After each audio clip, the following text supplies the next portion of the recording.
সুন্দরবনের নোনা পানির কুমির, রহস্যে ঘেরা তাদের জীবন। এই রহস্য ভেদ করতে শুরু হয়েছিল এক অভিনব গবেষণা। 2024 সালের মার্চে করমজল প্রজনন কেন্দ্র থেকে মুক্তি দেওয়া হয় 5টি কুমিরকে: জুলিয়েট, মধু, পুটিয়া, জোংরা ও হারবারিয়া। তাদের গায়ে বসানো হয় আধুনিক স্যাটেলাইট ট্রান্সমিটার। প্রতিটি সিগন্যাল যেন এক একটি গল্প। মানচিত্রে ভেসে উঠত কুমিরের পদচিহ্ন। জুলিয়েট 71 দিনে পাড়ি দেয় 145 কিলোমিটার পথ, মধু 170 কিলোমিটার, পটিয়া 204 কিলোমিটার, আর হারবারিয়া মাত্র 51 কিলোমিটার। কিন্তু সবচেয়ে আলোচিত হয় জোংরা। শরীয়তপুর থেকে উদ্ধার হওয়া এই কুমির 64 দিনে ঘুরে আসে 473 কিলোমিটার পথ আর ফিরে যায় নিজের খালে। কিন্তু হঠাৎ করেই থেমে যায় সিগন্যাল। অচেনা অন্ধকারে হারিয়ে যায় কুমিরগুলোর পথচলা।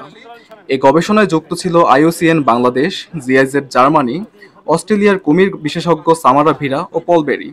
সহযোগিতায় ছিল বন বিভাগ ও ওয়াইল্ড লাইফ সেন্টার। বাংলাদেশের লোনা পানির কুমির কেবল সুন্দরবনেই। 2017 সালের জরিপে সংখ্যা ছিল 150 থেকে 210টি। বর্তমানে করমজলে আছে 92টি কুমির, কিন্তু প্রজনন কমছে দিন দিন।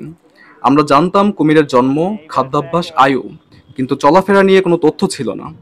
স্যাটেলাইট ট্রান্সমিটারের মাধ্যমে সেই রহস্য উন্মোচিত হয়েছে। 5 কুমির প্রায় 1043 কিলোমিটার পথ অতিক্রম করেছে।